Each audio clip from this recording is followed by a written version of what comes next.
How to be a man. According to Record of Grancrest War.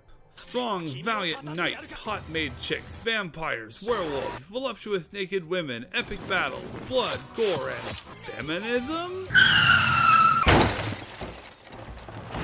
With all of the political and social justice crap we've had to deal with in our media, Brie Larson, it's great to see an anime that just doesn't give a shit.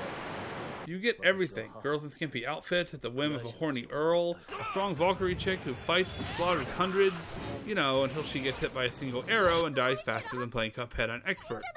Women making good political decisions. Men who seriously need to come out of the closet.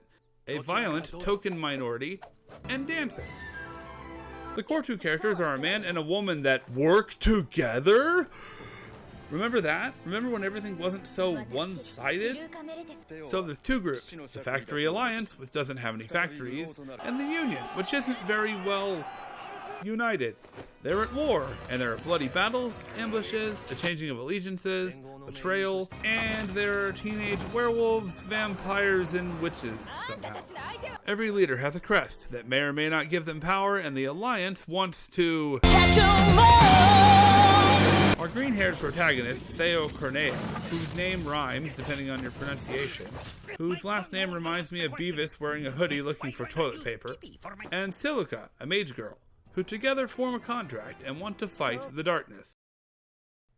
You have the aforementioned lustful Earl, Valar, who has a powerful army of hot mage girls, and in opposition you have Marine, who runs the Alliance. This changes, but we'll get to that.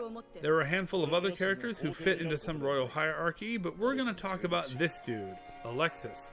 Let's just forget about the fact that it's a man named Alexis, and this guy, Milza, who is an absolute badass and seems to be using a cheat code. But he plays solo, even though he starts out with the Union and switches sides later, but we'll get to that. Alexis kneels over in the middle of the street, admiring the cobblestones like the sappy, love-struck moron he is, and then tries a lame pickup line, which obviously doesn't work. Then he writes a bunch of sappy love letters and spends the whole night making this flower thing in the courtyard. Then he invites her to a party, where she is hit on by Mr. Toxic Masculinity himself, because, you know, we have to make this wilting flower Alexis guy look good. He then gets punched in the face, so Marine will be sympathetic towards him, because they are speedrunning the plot, and you've got to save those frames. Get it? Because anime has low frame rates? Never mind. Anyway, after more sappy love talk, she kisses him and then leaves, rejecting him.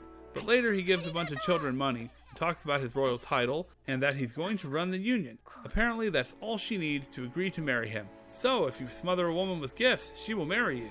If of course you are rich and shit. So, after Marine finds out that her father was killed because someone like me thought it was a bad idea for them to marry, she's like, I'm sad. Screw it. I'm never talking to him again. Funny, because at this point, she leads the Alliance, and she's letting her emotions cloud her judgment. So after Alexis gets promoted to lead the Union, because the horny Earl knows Union people who are of his grandfather's bloodline, just go with it, I guess, he just gives up and hands control over to the soy boy. Great. So one group is now led by this girly man Alexis, and the other by this woman who turns on a dime and probably really hates rich white men at this point. So now, Marine is basically a scorned, emotionally unhinged, pissed off SJW chick who just happens to command an army that can wipe out kingdoms. Great. All men are screwed. That brings us to our ambiguously ethnic badass, Milza, who Marine wants to join her army so she can take out her enemies, and she persuades him by giving him her virginity. Let this be a warning. Women don't want sensitive girly soy boys. They want the bad boy, the one who is a real man, who is ambitious, courageous, and kills for what he wants. That's the kind of man that women want, and that's how you get even the most hard-ass woman to beg to your whims and... Wait, what? So after he has sex with her, he goes and slaughters his own father, and then takes a fleet of ships in order to destroy the horny Earl and his denigration of women? Never mind, she's a feminist mastermind. Hashtag Record of Grancrest War, hashtag feminism. You know, all the bad jokes aside, we're too uptight these days. When we put overly political bias into our entertainment, we make escapism more about an agenda than enjoyment. No one likes to be preached to. Sometimes we want to forget all the crap and just enjoy something.